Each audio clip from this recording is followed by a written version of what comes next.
சிவாய நமஹ. அனைவருக்கும் வணக்கம். எந்தெந்த நட்சத்திரங்களிலே என்னென்ன சுப காரியங்கள் செய்யலாம் என்ற பொருளில் நாம் தொடர்ந்து ஒவ்வொரு நட்சத்திரமாக ஒவ்வொரு நாளும் பார்த்து வருகிறோம். அந்த வரிசையிலே இன்று நாம் பார்க்க இருக்கின்ற நட்சத்திரம் திருவாதிரை நட்சத்திரம். 27 நட்சத்திரங்களிலே இந்த திருவாதிரை நட்சத்திரமானது 6வது நட்சத்திரமாக விளங்குகின்றது. இந்த திருவாதிரை நட்சத்திரத்தினுடைய உருவம் ரசமணி என்றும் பவழமணி என்றும் கூறப்படுகிறது.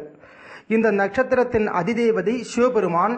இந்த நட்சத்திரத்தின் அதிபதி ராகு பகவான். இந்த நட்சத்திரத்தின் அதிதேவதை சிவன் அப்படிங்கிறதுனால சிவபூஜை செய்வதற்கு மிக மிக சிறந்த நட்சத்திரமாகும். குறிப்பாக பைரவர் வழிபாடு செய்பவர்கள்லாம் திருவாதிரையில் தொடங்கினால் பைரவருடைய அருளை நிச்சயமாக பெறலாம்.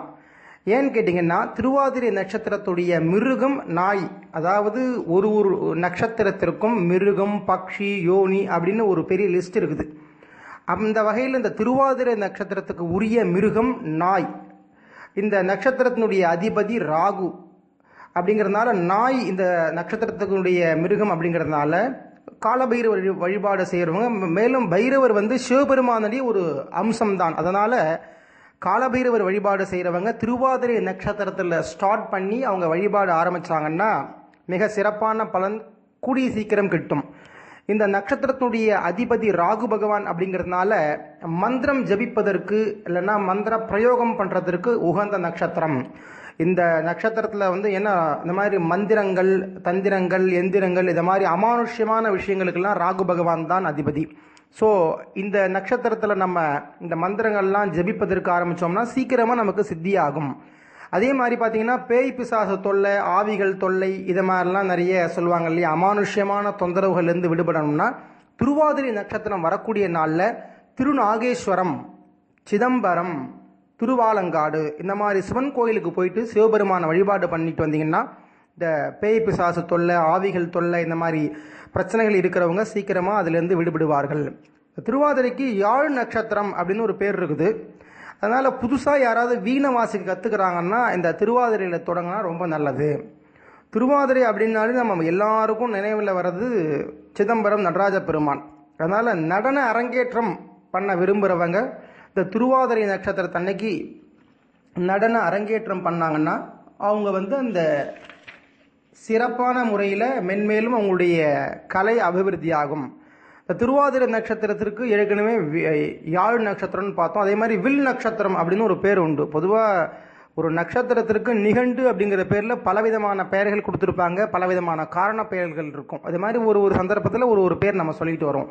எல்லாத்தையும் மொத்தமாக சொல்லும்பொழுது யாருக்குமே புரியாத போய்டும், அந்த கேட்குற சுவாரஸ்யம் குறைஞ்சிரும். அதனால் சம்மந்தப்படும் பொழுது குறிப்பிட்ட நட்சத்திரத்துக்கு உண்டான பெயரை நாங்கள் சொல்லிட்டு வரோம். அந்த மாதிரி திருவாதிரைக்கு வில் நட்சத்திரம் அப்படின்னு 100 பேர் இருக்குது. அதனால் ஆயுத பயிற்சி பண்ணுறதுக்கு, வில்வித்தை கற்றுக்கிறதுக்கு உகந்த நட்சத்திரம். வில்வித்தை இன்னைக்கு அது ஒரு பெரிய விளையாட்டாக்கி நிறைய இடங்களில் அதை செஞ்சுக்கிட்டு இருக்காங்க. அதனால் அந்த மாதிரி விளையாட்டு வீரர்கள், வில்வித்தையை கற்றுக்கொள்ளக்கூடிய வீரர்கள், ஒலிம்பிக் போட்டியிலலாம் வில்வித்தை அப்படிங்கிறது ஒன்று உண்டு.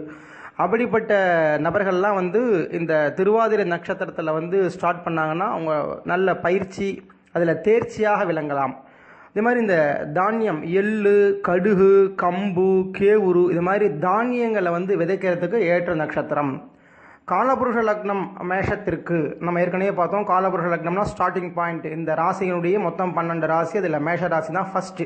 அந்த மேஷத்திற்கு 3வது வீடான மிதுன ராசியில் தான் இந்த திருவாதிரை இருக்குது. இந்த 3ஆம் பாவம், 3வது ராசி எதை குறிக்கும்னா ஆராய்ச்சியை குறிக்கும். திருவாதிரையின் அதிபதி ராகு பகவான் ஒரு மர்மமான கிரகம். ராகு ஒரு மர்ம கிரகம்னு சொல்லுவோம். இந்த மிதுன ராசியின் அதிபதி புதன் அப்படிங்கிறதுனால சாஸ்திரம் சம்பந்தமான, புதன்னா கல்விக்கு அதிபதி. ஸோ சாஸ்திரம் சம்பந்தமான ஆராய்ச்சி செய்ய விரும்புகிறவங்க இந்த திருவாதிரையில் ஸ்டார்ட் பண்ணாங்கன்னா அவங்களுடைய ஆராய்ச்சி நல்ல பலனை கொடுக்கும். அவங்களுக்கு தேவையான அந்த ஆய்வுகள்லாம் சீக்கிரமாக அவங்களுக்கு கிடைக்கும். எந்த விஷயத்தை தேடி போகிறாங்களோ அது சம்பந்தமான விளக்கங்கள் அவங்களுக்கு கிடைக்கும். சிதம்பர ரகசியத்திற்கும் திருவாதிரை நட்சத்திரத்திற்கும் ஒரு நெருங்கிய தொடர்பு உண்டு. ஏன்னா அதிலே ரகசியம்னு வருது பார்த்தீங்களா, அதுவும் ஒரு ஆராய்ச்சி தான். அப்போ சிதம்பர ரகசியத்தை என்னென்னு கண்டுபிடிக்கிறதே ஒரு ஆராய்ச்சியாக எவ்வளோ பேர் பண்ணிகிட்டு இருக்காங்க. அந்த மாதிரி இருக்கிறவங்கெல்லாம் அந்த திருவாதிரை நட்சத்திரம் வரக்கூடிய நாளில் சிவபெருமானை, நடராஜனை வழிபாடு பண்ணிட்டு வந்தாங்கன்னா அந்த சிதம்பர ரகசியம்னா என்ன அப்படிங்கிறத அவங்க உணரலாம். திருவாதிரையில் நோய்வாய்ப்பட்டாங்கன்னா சீக்கிரமாக குணமாகாது. கொஞ்சம் நிறைய சாந்தி பரிகாரங்கள்லாம் பண்ணால் தான் குணமாகும். அதே மாதிரி காரணம் என்னன்னே கண்டுபிடிக்காத நோய், இதுக்கெல்லாம் யாருன்னா ராகு பகவான் தான் அதிபதி.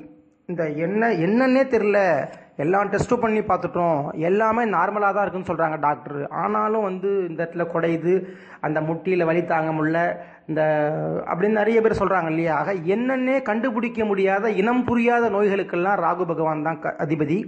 அதனால் இந்த திருவாதிரை நட்சத்திரத்துடைய அதிபதி ராகு அப்படிங்கிறதுனால திருவாதிரை நட்சத்திரம் வரக்கூடிய நாளில் திருவாதிரை நட்சத்திரத்திற்கு உரிய அதிதேவதையான சிவபெருமான வழிபாடு பண்ணிட்டு வந்தோம்னா இனம் புரியாத நோய்கள், என்ன என்றே கண்டுபிடிக்க முடியாத நோய்கள் எல்லாம் அவங்க உடம்பிலிருந்து நீங்கி சீக்கிரமாக அவங்க ஆரோக்கியத்தை அடைவார்கள் என்று கூறி, வேறு ஒரு சந்தர்ப்பத்திலே அடுத்த நட்சத்திரமான புனர்பூசம் பற்றி நாம் தெரிந்து கொள்வோம் என்று கூறி விடைபெறுகிறேன். சென்னையிலிருந்து வெங்கடேச குருக்கள். நன்றி.